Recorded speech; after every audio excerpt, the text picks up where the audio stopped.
I'm not going to tell you. We'll get to this. Trust me. That's okay, Will. It's all right. I'm kind of I'm in a transit. I had to replace my Bible. Yeah. My last Bible was so excited that we're doing Revelation next month that Revelation jumped out of my Bible. But I've been using that thing for every sermon and every class for the last 9 years. So so through 2 moves and trips and stuff in bags and and all that jazz. I know. Actually, this one, my mom gave me this. She said it was too small for her to use, so I said I'll take it. It's even a different version than I'm used to, so it's going to be I know. I'll tell now.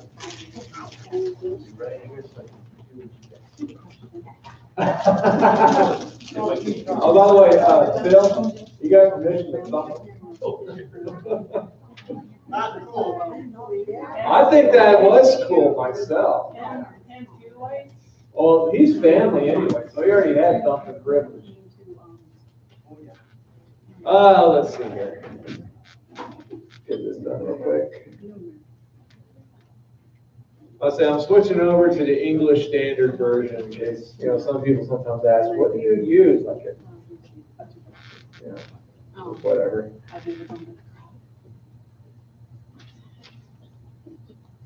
Hey, Nellie.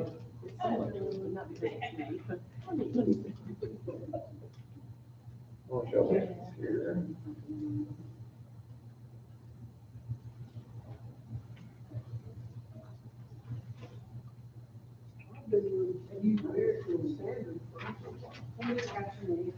I did turn on the AC on at noon.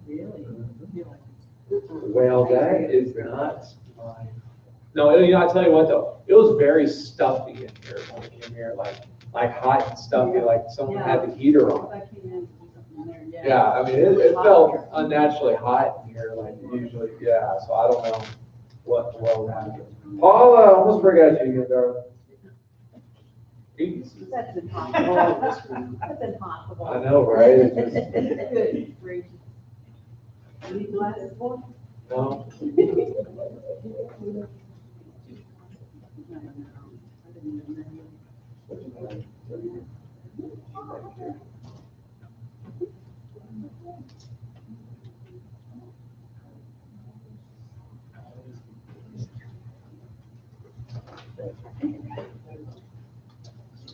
Hey, you see me.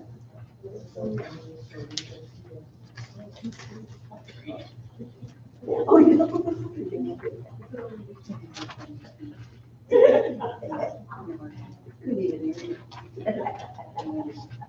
All righty. Like I said, we got state sheets in the back. You might want one for this one.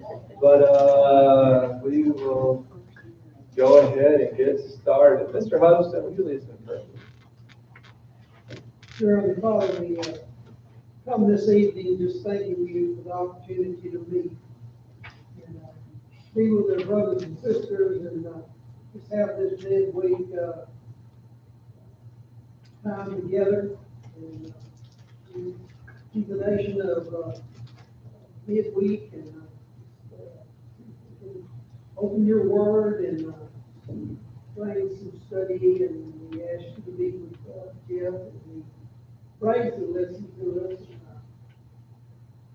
Those that are not with us tonight that are ailing, we just ask you to put us a little bit of extra strength and healing, and be with us next.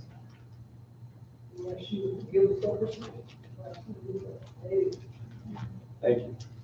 All righty. Well, today we are doing the rich man and Lazarus.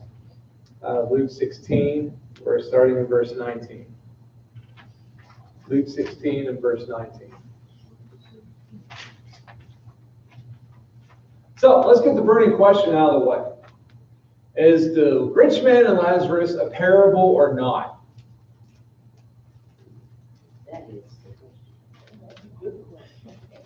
Is Is it a parable or is it an actual event? Well, he didn't say another parable. Doesn't say light. So it sounds like the real thing, but if it isn't. Anybody from this side of the room? Does he ever mention like other people's names directly in the parable stuff? No. Here he does. Yeah. Again, it's one of those interesting little debate topics. Is the rich man and Lazarus an actual parable, or is it a telling of an actual event? Now, there's some arguments for being a real event. It's never called a parable. Like Phil said, it's the other formula is the kingdom of heaven is like, or God's Son is like, or anything is like. I mean, there's no sort of language for any sort of description or parable type teaching. There's also deeper details, primarily the use of the name Lazarus. As far as I can find, this is the only parable in which you actually have a name given to it. You got some details in there that's used in this account. Also details of feeling, some very heavy details of their afterlife, which also, again, it doesn't fit the typical parable definition. An ordinary story describing difficult teachings of Jesus, the typical parable definition. An everyday story describing a heavenly truth or whatever. This isn't that. If anything, this story of Jesus has brought about more questions and more points of contention and debate. Instead of bringing clarity, you bring, I don't want to say confusion, but instead of trying to break it down to an elementary level of being able to describe some things, you're actually bringing us to college level stuff. So I mean, it really wouldn't. It doesn't seem to fit that parable definition of making something easier to understand. But people do argue that it's a parable, and some reasons for argument there is, Jesus was known for parables. I think it is. We've given it in a parable class. Well, yeah. Jesus was known for parables regardless of actual identification. Might take a week. That says, well, Jesus was used to launching into parables anyway, but you still don't have that like. Previous argument for real events are not strong enough to make the story real. In other words, they think those who think that this is a real event are kind of reaching with their logic. Mine tries to put this parable of slavery with Acts 3. Okay. Certain man that's been laying all the time. Yeah. That's probably man's doing anyway. I think it's trying to get you, to see how that carried out because Peter helped out that guy. Also, there's a scriptural disagreement. And that bone of contention is, if you're familiar with the rich man Lazarus, if not, this might be a little bit of a spoiler, but we'll get to that in a minute. There comes a point when the rich man is in Hades and Lazarus is at Abraham's side, in which Abraham is talking to the rich man. And the question is, do we think people in Hades are going to be able to communicate with those who are at Abraham's side? Kind of like Star Trek, they're in the Enterprise and you had that view screen and you're talking to aliens even though you're light years away from each other. You have to tell they all use Star Trek reference. But anyway, so what is it? All right, here's my thing.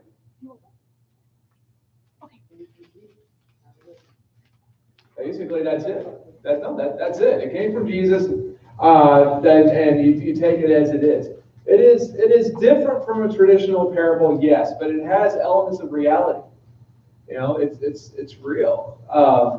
Now, this might not be the case of an actual Lazarus, an actual rich man, but I dare say this event gets played out in the final judgment on various types of levels.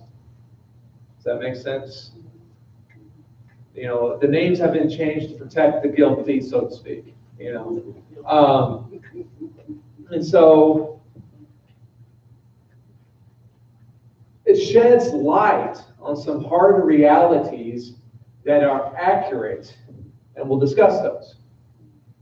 But in reality, we have to ask, does it matter? Does it matter whether or not the rich man and Lazarus is a parable?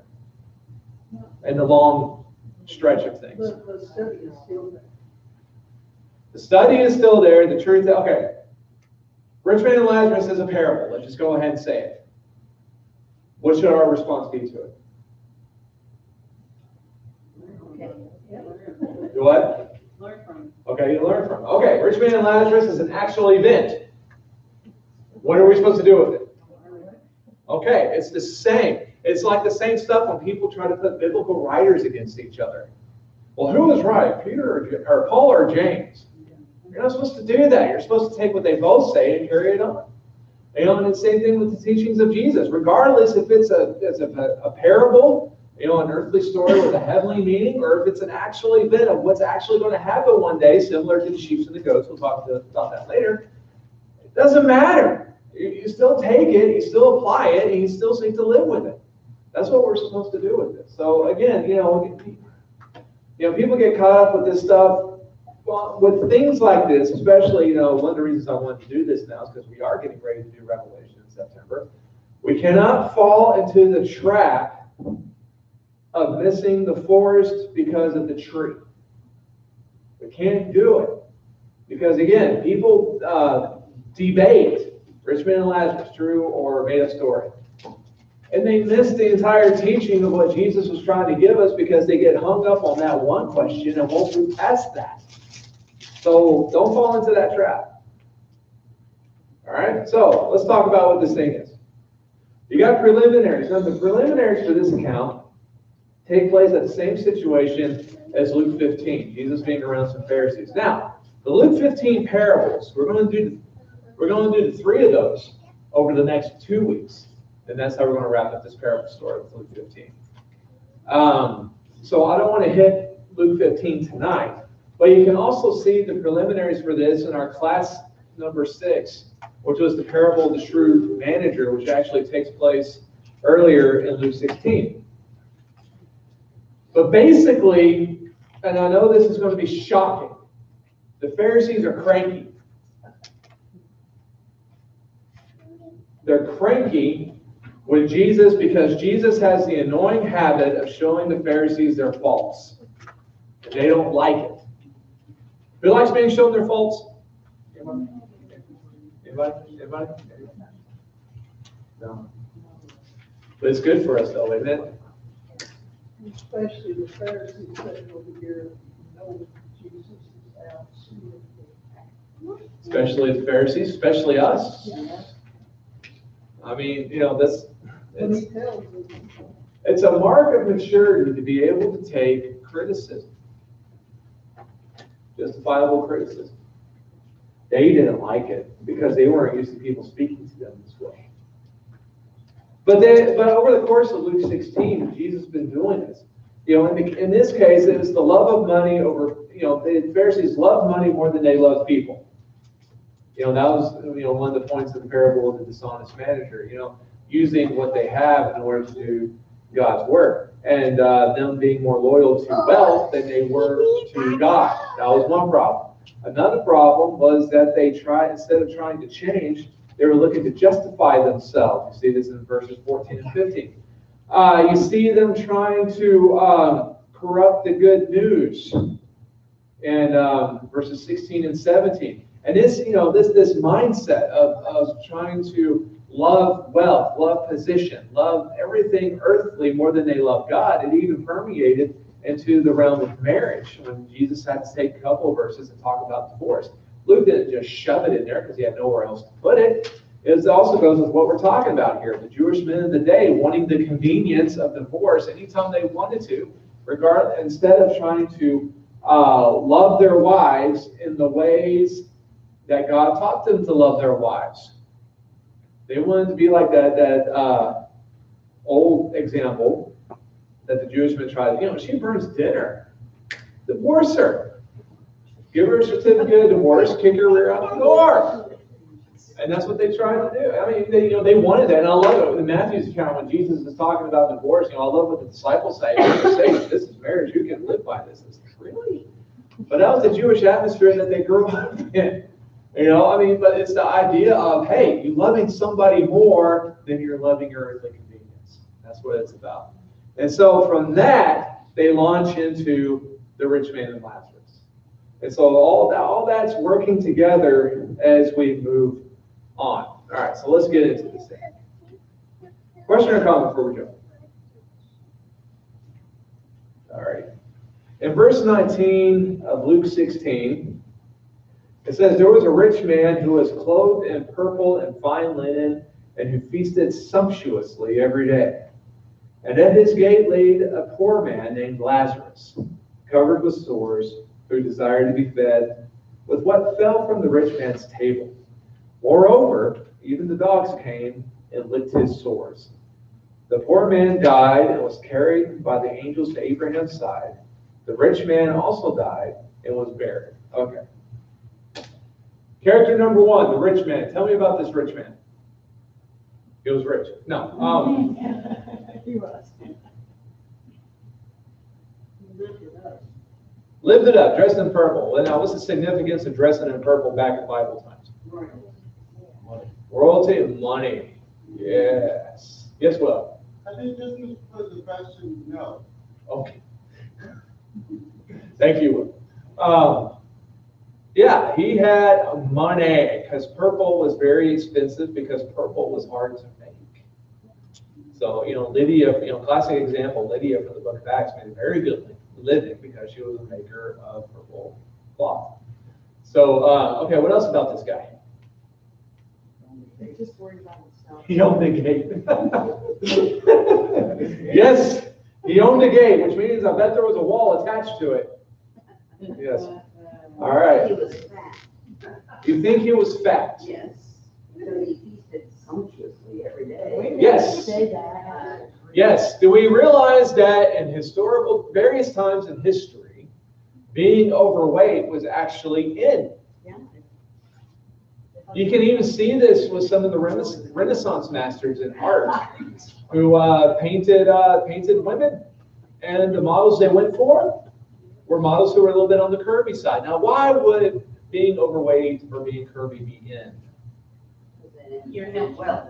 That indicated wealth. Obviously, you have enough money, you're not going to starve, right? So he ate sumptuously, or he ate basically all that he wanted to. Rome was famous for their feasts and for the feasting climate. They even had a thing called the vomitorium.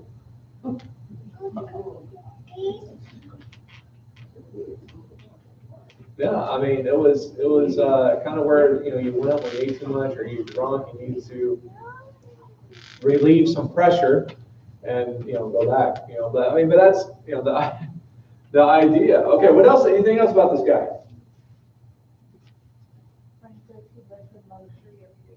Lived in luxury every day. Now, do you think he saw Lazarus? He was considered one of the dogs, so he probably treated him But do you think he saw him? Yes. Yeah, he probably did. Yeah. Maybe not consciously, subconsciously he saw that he was there. Like those things that kids are used to seeing that it's like, okay, you don't notice it. So. Now, what did it say about his death? I think he knew it. You think he knew Lazarus? Yeah. That was later on in his case. Yeah. There had to be A recognition. Mm-hmm. Yeah, he had to just to pay attention. Right. What did it say about the rich man's death? Rich man get the values of his death. But what did it say? What did it say? He died and was buried. He was buried. Okay, remember that. He was buried. All right. Okay. Tell me about Lazarus. Do what? Okay, well, one second before we get there. Tell me about his life. He has Angels carry him. I'm about to say, as we say in Dixieland, so to speak, he wasn't poor, he was poor. He was dirt poor. He couldn't even afford to have attention to whatever ailed him, so it killed him. It says that he had sores all over his body. What do you think he had? Leprosy is a theory. But it did say he had a gate. I don't It was think it was the rich man's gate. I don't think it was leprosy because they would have forced him to live outside. They would have of forced the him to city. live in a commune. That's right. Yeah. Could have been scurvy. It doesn't give you bumps, but scurvy causes you to bleed around your pores as well as your mouth. He had Could have what Job been. had for a month. Do what? He had what Job had. Yeah. Basically, I'm sure it was an ailment that came from not eating regularly, living out in the street constantly, I don't think he could walk. and not even able to move around, take care of himself really. It got to the point he couldn't even fight the dogs away or try to kill him with the swords. All right, what else about this guy Lazarus? Laid around. Laid around. I'll say, you think he saw the rich man go by? He was neglected. Sorry, he was neglected. He was neglected. He was starving. Hung around this rich man's gate all day. I think he must have had at least a couple friends because they put him at the gate. Now, Why didn't it know? Or some people were hauling him, they just dropped him right there and went ahead. The dogs, though, think about these dogs. They were the only ones that gave him any company and his only comfort. Licking his wounds. That's it. Now, well, what about the longing to eat the crumbs? that's what I'm saying. He's starving. There's no way he saw the crumbs. No. He's just in his mind, that starving, he's thinking about the crumbs. Yeah. If he was by the chimneys or whatever, he might be smelling something too. I mean, now tell me about his death. How's his death described? And he died. And he was carried away by angels to Abraham's side. Now the image there is just like John leaning on the side of Jesus at the Last Supper in the Gospel of John. Picture a Jewish table in which you didn't sit at a Jewish table, you reclined at a Jewish table. You're facing forward on your left elbow, you're eating with your right hand, your feet pointed out behind you. And the person who's right here next to you, you might say, this guy's at your side. Right? So that's the image there. But notice how the rich man, he's just buried. Lazarus, he's up carried by angels to the side of Abraham. For in other words, the rich man, his death, that ended his life. For Lazarus, his death started his life. Yes. Okay. Any questions on that first part? Alrighty. In verse 23, let's go back to verse 23. The poor man died and was carried by the angels to Abraham's side. The rich man also died, he was buried. And in Hades, being in torment, he lifted up his eyes and saw Abraham far off and Lazarus at his side. And he called out, Father Abraham, have mercy on me, and send Lazarus to dip the end of his finger in water and cool my tongue, for I am in anguish in this flame. But Abraham said, Child, remember that you in your lifetime received your good things, and Lazarus in like manner bad things. But now he is comforted here, and you are in anguish. And besides, all this between us and you is a great chasm has been fixed, in order that those who would pass from here to you may not be able, and none may cross from there to us. Okay, stop there real quick. Okay, so the rich man's in Hades, but remember, is the point of this story to try to tell us how things are going to go after we die?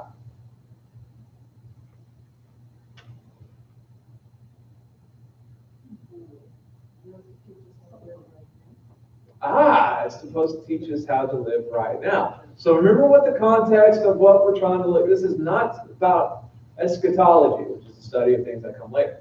This is about how we're supposed to live now, what we're going to take for now. So again, don't, people say, well, it says Hades here, and it says Sheol there, and it says, stick with what Jesus is trying to tell us. The point of this parable is not about what happens after death. It's about how we're supposed to live now. But in Hades, and what Jesus is telling us, the rich man is in constant torment. He has become the pitiful one screaming out for help. That's what you call an irony. The call is for Lazarus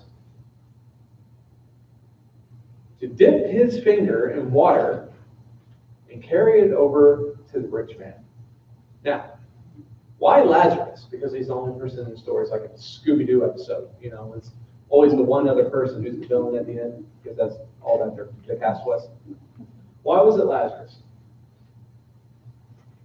He probably made him do something. Who do we think this rich guy knows? Who does he know? Who does this rich guy know? What was his social circle? People that didn't go to Abraham's side. Who's he going to call out to help?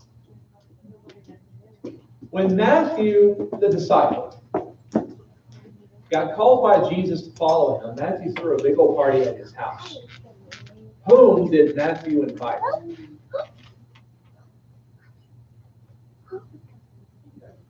Tax collectors and sinners. Why? Because that's all who he knew. Right? So, good job. So, you look at this rich guy. Who do we think this rich guy ran around with on life? Yeah. And again, who's going to be on Abraham's side for his benefit? No one. But hey, I'm in trouble and I see one person over there that I know. It's Lazarus, isn't it? It's Lazarus. I knew it was Lazarus. I recognize those swords anywhere. No. You have Lazarus. I know him. Have him dip his finger in some water and come over here and give it to me because I'm in agony and he's the only one over there that I know.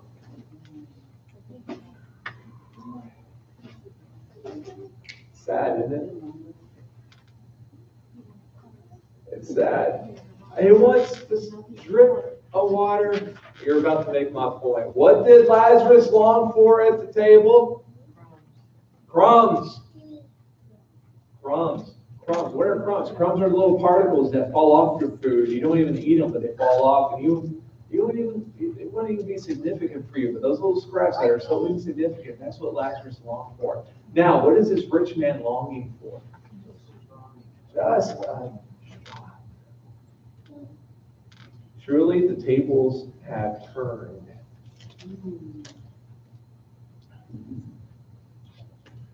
The rich man, who ignored Lazarus daily, now recognizes Lazarus as a close personal friend because the rich man needs help. Abraham has some strong teachings. Remember what you had in life and waste it. First, he tells the rich man, child. In other words, Abraham recognizes the rich man as a Jew. And he will speak to him tenderly. Child, remember that you in your lifetime received your good things. But now, and Lazarus, in like manner, bad things. But now he is comforted here, and you are in anguish. What's Abraham saying? Was it wrong that the rich man was rich while in life? No. What was wrong? He hoarded it. He didn't care about people that didn't have that. Yeah. Yes. I was telling you, this just reminds me about a lady that came to Jesus, but she was not Jewish, but he considered her wife because she said, but even the dogs eat crumbs. He was testing her.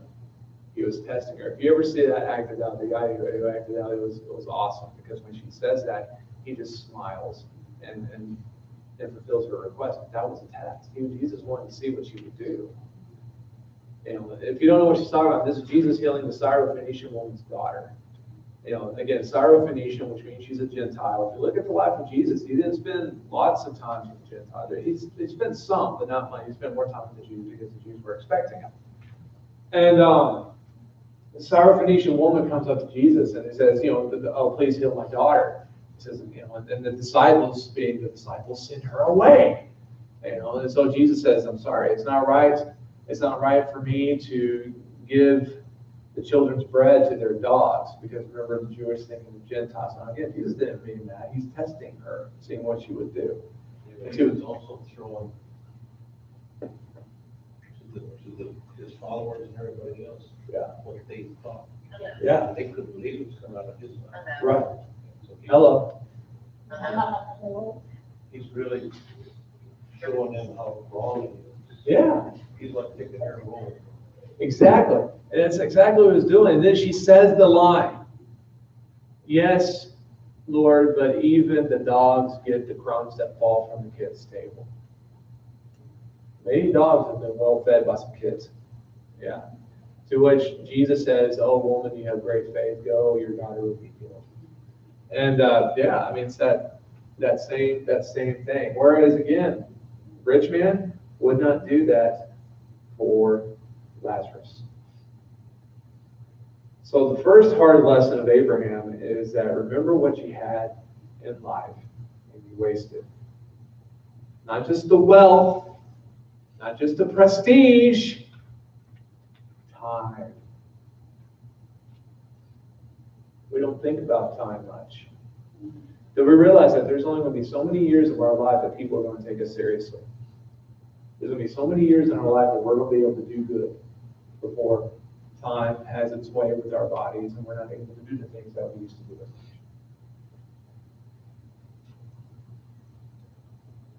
Time.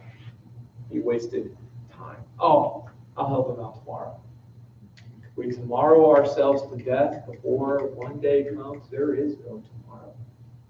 And for the vast majority of us, we don't know when that final tomorrow will be.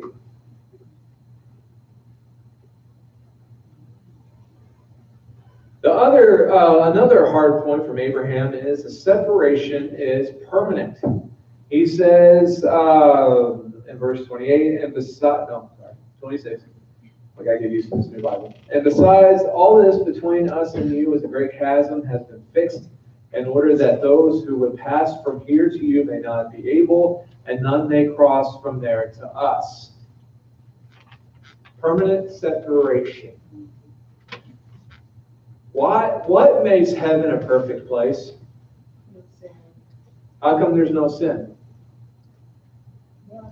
I love it. I ask Paula these questions. She looks at me like I'm an idiot. I bet it was something to be in one of your classes. She does it. She's like, because God's there. Well, I know.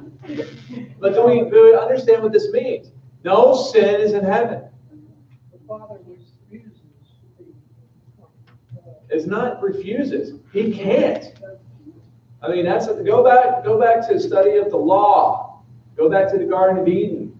God cannot be around sin because he is holy. It's not because he's sensitive. It's because he's holy.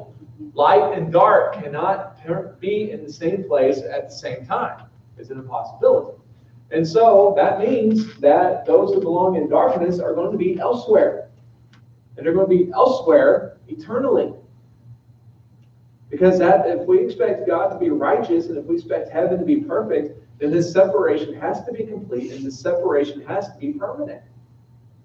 There's a great chasm that separates us from you. We cannot go over there, and you cannot come over here. Now, all this being said, I don't think people in heaven are laughing at people at Hades because of their sad state of affairs. It's sad for them. Anybody else got another marshmallow? No, I mean, that's not the way it's going to work. That would be awful. But when that point comes and we're wherever we end up, however order it works out after we die, there's nothing we can do. The separation is permanent. The separation is complete. And one of the things that makes Hades Hades is the fact that God's not there. That's going to be the hell of it. You know, why was Jesus sweating blood in the Garden of Gethsemane? Yeah, I mean, was it because Jesus was scared? Well, I'm sure he wasn't looking forward to it, but do we think he was so scared to death that he sweated blood? For the first time in his existence, he has to put himself in a position where he's going to be separated. Jesus has never been alone because his Father's always been with him. But when he became that sacrificial lamb, it happened. Look at the sacrifice of Jesus with new eyes and look at what he truly gave up for us so that he could experience something that we don't have to. Separation from God. Because that is hell.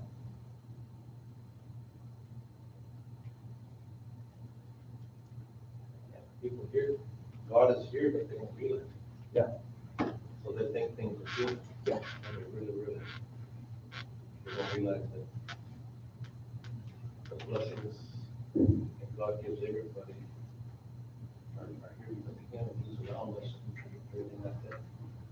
Nobody knows what that separation is like. It's gotta be. My fellow book readers and movie watchers, do you prefer happy endings or sad endings? I'm curious. Well, I know you do. I mean, honestly, y'all prefer happy endings or sad endings? Why? Why? Feels complete. Why does it feel? How come it doesn't feel complete until there's a happy ending? Why? What? Who says?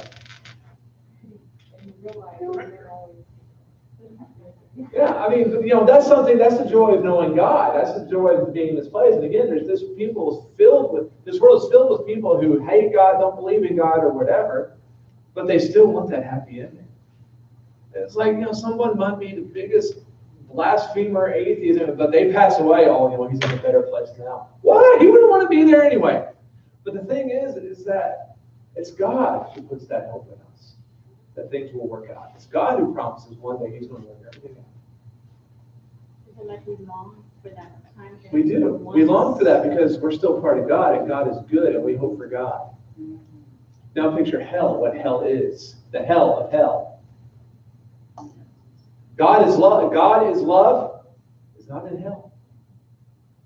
Love, joy, peace, patience, kindness, goodness, faithfulness, gentleness, and self-control, fruit of the Spirit, is not in hell.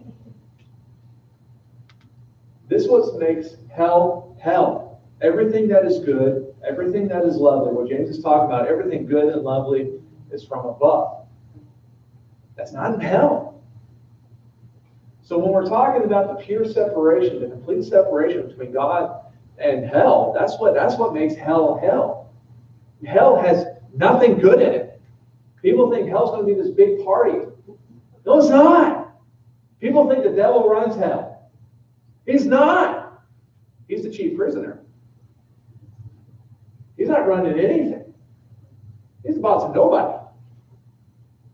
But this is why. Besides, he delights in pain and anguish. So if he does anything there, it's going to be causing more pain. That's and right. anguish. I mean, and that's how come hell is so bad. It's not because of the flames. It's not because of the worm never dies. It's not because of any of that. What makes hell hell is that God is not going to be there. And this ability to live with hope and to live with gladness and to hope for those happy endings. Because, you know, there's some good movies out there that actually end with the villain wins. And you come out of it and you're, wait a minute, what? It's over? But the bad guy won. Yep. And we don't like that because we're able to have a hope. The sad thing is, and this should motivate us to more and more evangelism, the sad thing is that we're always able to live with hope as long as we have breath in our bodies. But when we die, and we're not with God, we will never have hope again for eternity. That chasm can't be crossed but they're able to talk. That's what I'm saying, this is one of those things why people think it's a parable. But I kind of believe, well, notice he only talked to Abraham. He didn't talk directly to Lazarus. Right. So maybe that ability to communicate was only, Maybe, I don't know. again, I don't know. But I do think part of the agony of hell is that they'll be able to see the joy on the other side. Yeah, it's possible. Again, yeah, like I said, it's not worth getting into deep debates about, because honestly, we won't know until we get there. And if anybody wants to go and come back and report, awesome. My feeling is if you go over there and you're able to be in heaven, you're not coming back here. You're not going to want it. So we'll find out. But again, these are the things that we have to think about. That chasm is permanent. It's complete. No crossing. And this is something we got to learn down here, because we have tons of border crossings here. You just jump over to Mexico and jump back. That's not the way it's going to be over there. You can't cross that chasm. It's way bigger than the Rio Grande. But for me, the scariest part comes next. It says in verse 27, and he said, "Then I beg you, Father, to send him to my father's house, for I have 5 brothers, so that he may warn them, lest they also come into this place of torment." But Abraham said, "They have Moses and the prophets, let them hear them." And he said, "No, Father Abraham, but if someone goes to them from the dead, they will repent." He said to them, "If they do not hear Moses and the prophets, neither will they be convinced if someone should rise from the dead." If you wanted special. Okay, he's wanting special treatment. That's one. Anybody else? This is the first kindness he's ever shown. Boom. He's in Hades. What's he automatically thinking now? Yeah. Because why? He cares about them now Why? because he knows where they're going. And he doesn't want them to be there. See, again, that's going to be the hell of it. There's a scary part in the Christmas Carol that the movies don't do, because I haven't seen it done in the movies. You got to see this in the book. And that is when Scrooge is first talking to Jacob and Martha. Before Jacob leaves him, he leads Scrooge to a window.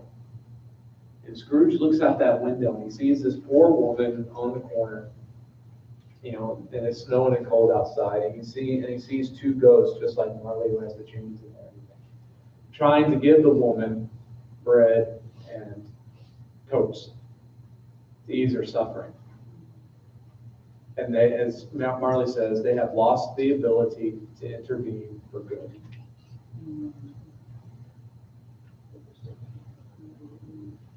Squandered life, now life is gone. And when life is gone and we find ourselves not in God's grace, but instead in hell, who do we think we're going to think about? Those who are still living.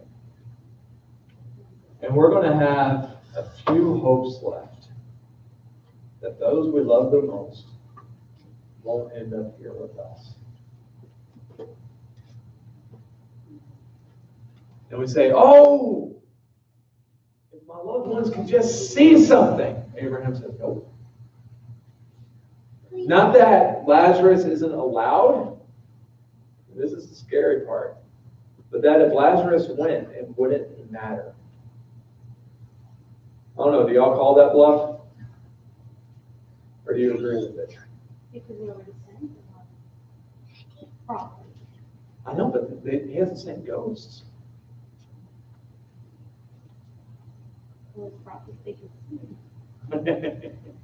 Is that what it means when it says, if someone rises from the dead? Yeah. It just means ghosts? Well, ghosts or a resurrected person. Someone that they knew was dead, and then they saw him walking again. Like Jesus, for example. Yeah. Yeah. But that won't do what we need to. They've had plenty of them, that's true. Or to change their ways. Yeah. Again, it does not matter if this is a real story or a parable, because it teaches truth. Truth number 1, financial success on earth does not equate spiritual success.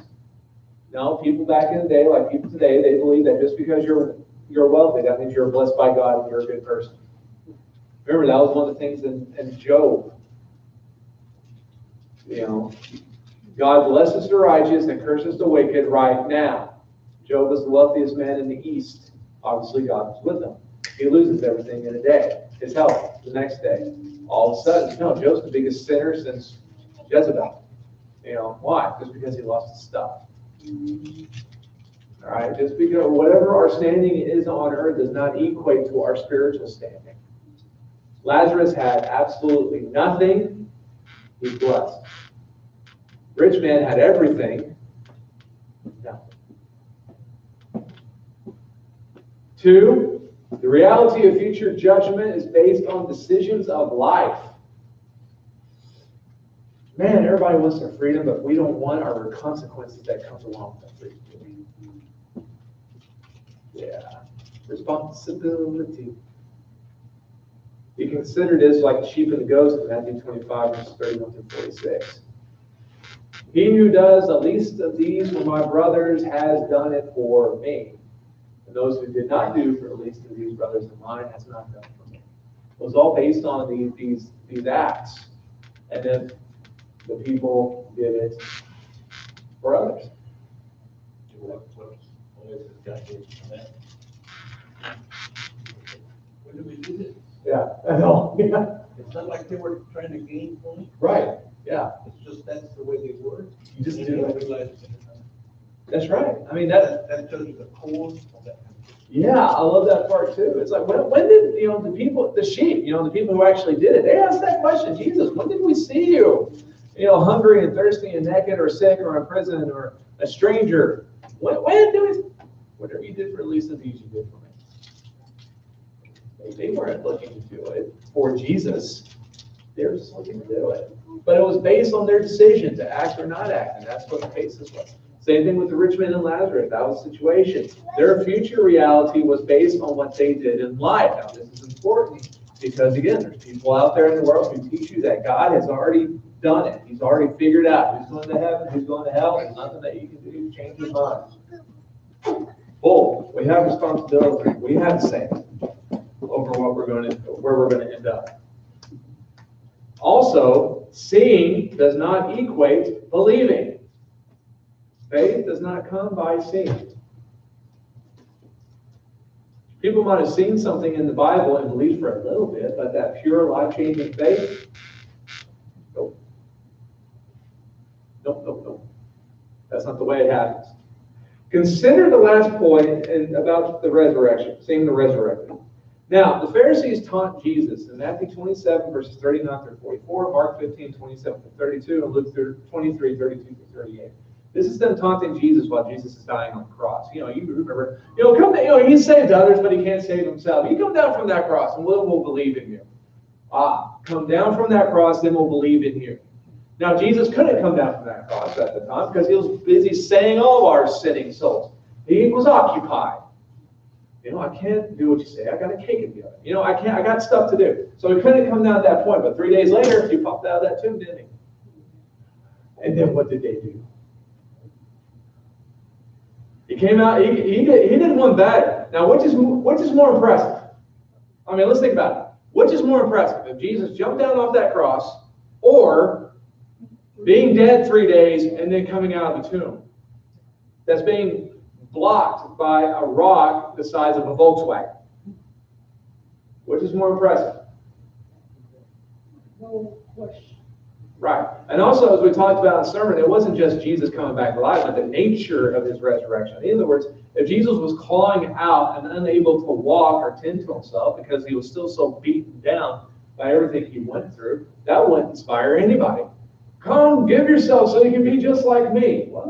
I don't want to do that. But he's out walking and eating and rejoicing, and people are seeing him. He's able to interact. He has no pain. There's no soreness.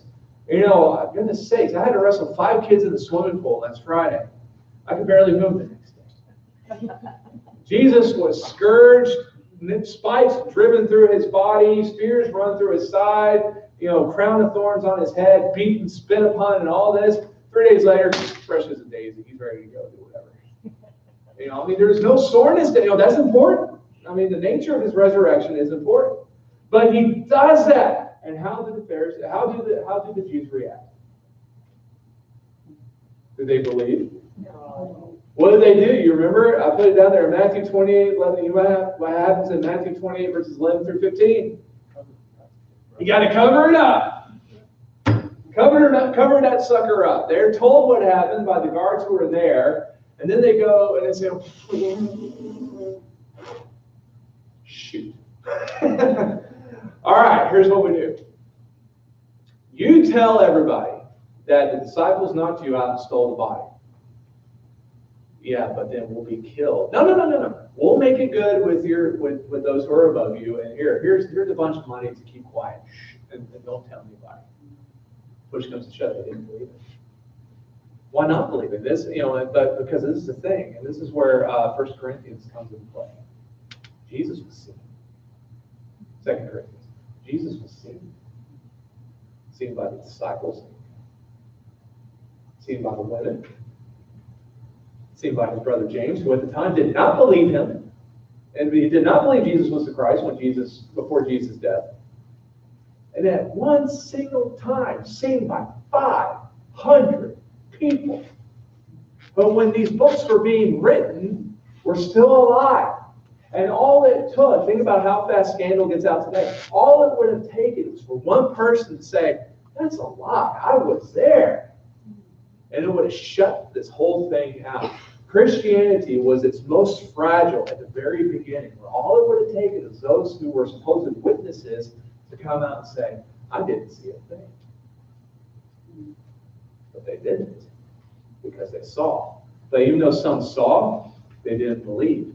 In Matthew 28, verses 18 through 17. Now, in Matthew 28, we jump to the Great Commission. But a verse before the Great Commission is said, there's an interesting verse there. It's Matthew 28, verse 17, which says that they saw him, but some doubted. Well, he's right there. He's standing right there. He's speaking to us. But some doubted. Why would they doubt? Why would they doubt? What's there to doubt? He's standing there. Might be some trick. But they're seeing it. Who would have liked to have seen the resurrected Lord? Just curious. Poll in the room. Yeah, right?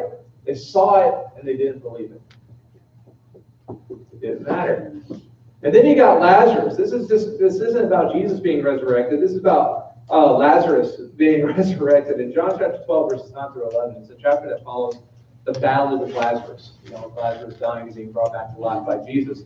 And, again, what would the Jews do? What would you expect the Jews to do? Well, in John chapter 12, verse 9, it says, when the large crowd of Jews learned that Jesus was there, they came not only on account of him, but also to see Lazarus, whom he had raised from the dead. So the chief priests made plans to put Lazarus to death as well, because on account of him, many of the Jews were going away and believing in Jesus.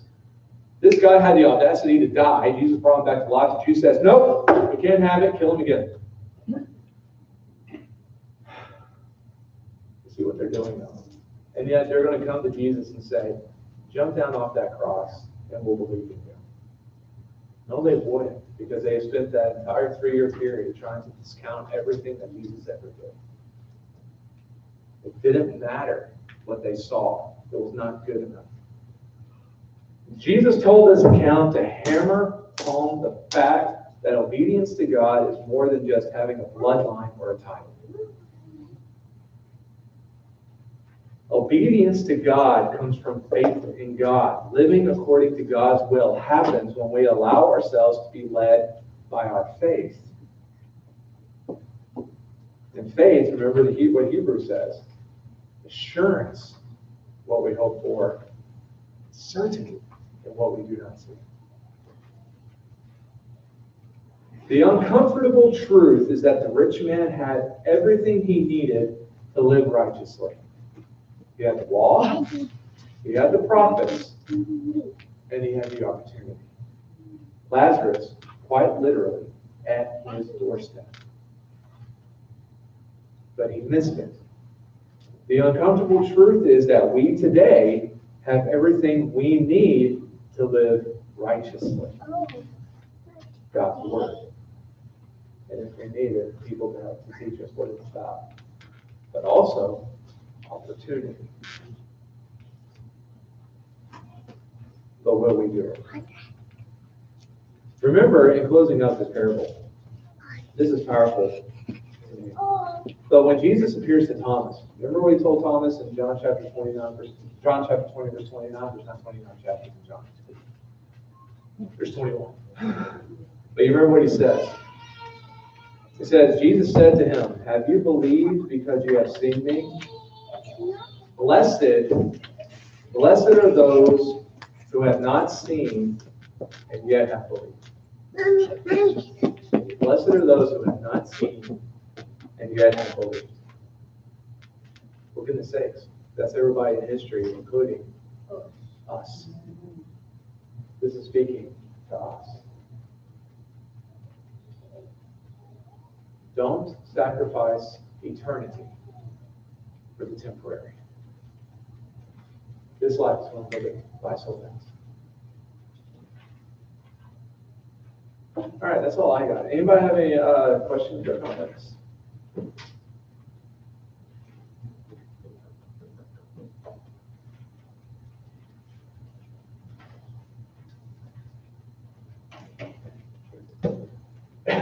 Be all quiet. Well, I thank you all for coming. So if I want to believe this is a parable, I'm all right. Yeah, I don't think we're going to get that kind of test. We're going to stand from the Almighty. I think you're all right. And what I believe comes from is Jesus is capable of seeing and proving He knew exactly what was happening. So he come to tell the story. It was either exactly the way it happened or the way he intended. Yeah, and like I said, when that final judgment comes, I'm sure there's going to be a lot of sentences like this. You know, we're blown away by it, but it might be a common story over there, honestly. But, you know, like I said, you know, there's some things that are worth arguing and debating about, but that is terrible or not. It really is. There's other work that needs to be done. But again, regardless if it's parable or not, still applicable. So, go over our prayer list and make adjustments where we need to. Silvio Martinez is from Remy by Ariel. It says prayers of thanksgiving to the Lord for all the fantastic things that He has given our family. The mother of my two wonderful children was in the hospital with the grace of God. She is out and well. Thank you all for the wonderful people that I've recently met. We need to remember the family of Alba Krause, Randy Owsley's grandmother. Alba passed away peacefully Sunday afternoon.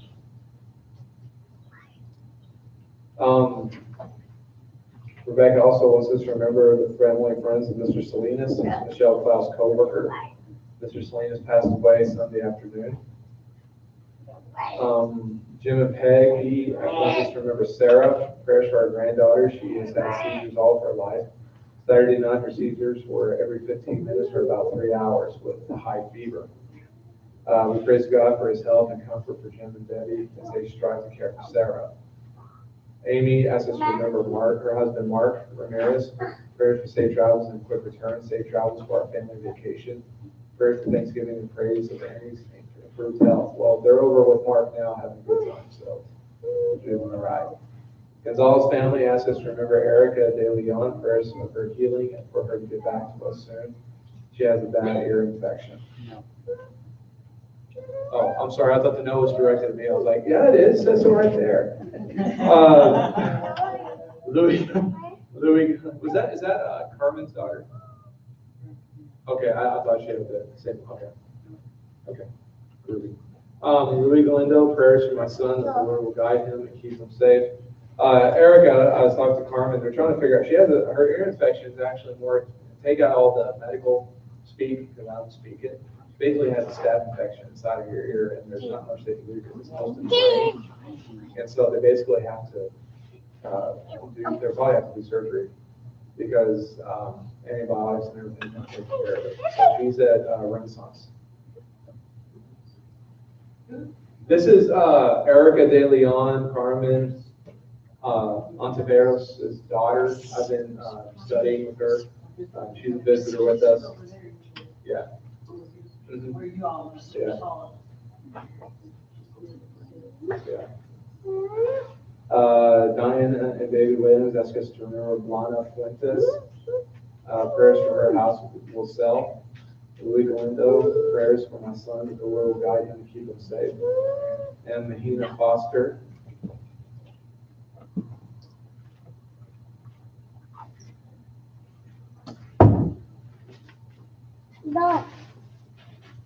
Came forward Sunday requesting prayers for her and her daughter Violet as they work to recover from recent tragedies and loss in their lives. So remember them. Is there anything we need to add to this? Yes, ma'am. Well, I'll look at you first. Cassidy, Walter, L-A-U. Wait a minute. Yeah. L-A-U-B-S-C-H-E-R. S-A-C. S-C-H-E-R. Okay. Kathy Lasher. She is a 30-year-old mother of 4 and has Bell's palsy. Asking if this would be a short duration. With complete healing. She's a family friend and very, very close to her daughter, and they live in Colorado. She's a 30-year-old mother of 4 kids with Bell's palsy.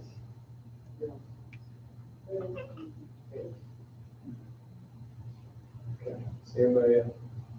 Yes. Philip, he's been suffering, I'm back, I'm surprised when I saw him walk in, kidney stones. Didn't have any. Joanne's Got them bad. floaters. Yeah, I got it. They're supposed to stay in the pool, but they're in her eye.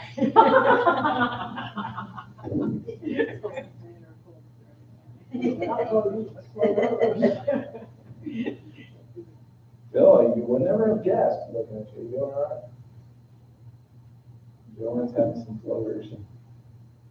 Well, if you're gonna put me on there, put the macular degeneration more than the floater. Yeah, sure. And it's the beginning stage of it, so it hasn't affected my eyesight, just that dumb floater.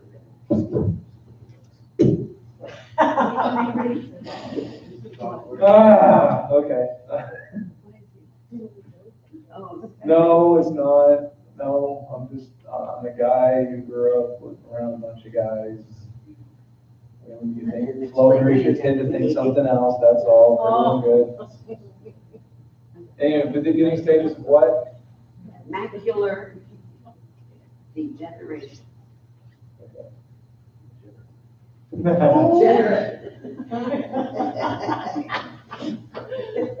All right, anybody else?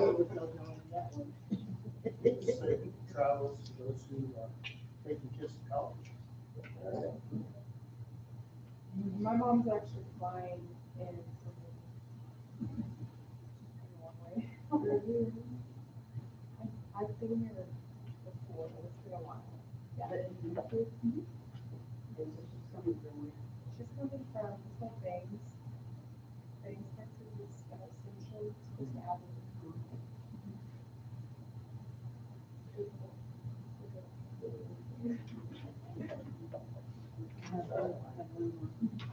Yeah. Dale, he's driving down tomorrow after work. For birthday travel. To see somebody special. Yes. He loves the rhetorical questions, doesn't he? Will he be here the whole weekend? Yeah. Oh, good. And he won't have to leave Sunday after church, so he'll be able to stay around and say hello for a minute. Oh, does he have Monday off? Yes. Cool. Cool. All right. If there is nothing else, speak now, forever hold your peace. Still got the baby? Oh, yeah. Also, remember staff going back to work, if they're not in work already. I know idea schools like the Lesters, they're back in school already. My McAllen mission going back to 7? So, you all too, 27's today, so, pray for all the kids going back. So. Also, oh yeah, this then, Susie Batiste, minor surgery on left leg to remove a precancerous mole on Friday the 17th at the doctor's office. So, pray for Susie. So if there is nothing else, then I ask that you join me in prayer. And I thank y'all for coming and be safe going home. And is there anything going on this weekend?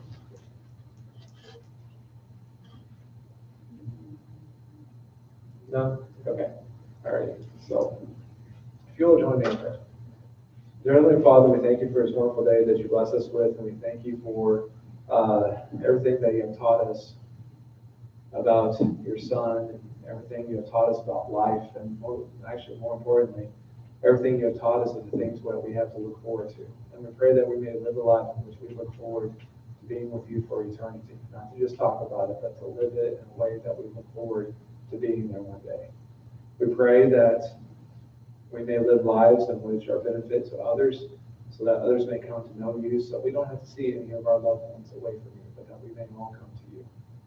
We ask that you be with those who have asked for our prayers, be with those who are traveling, be with those who are sick, be with those who are suffering from loss.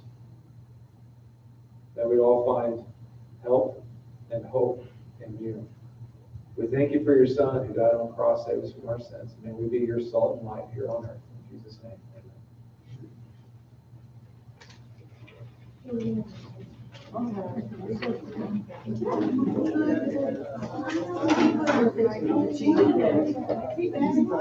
I know.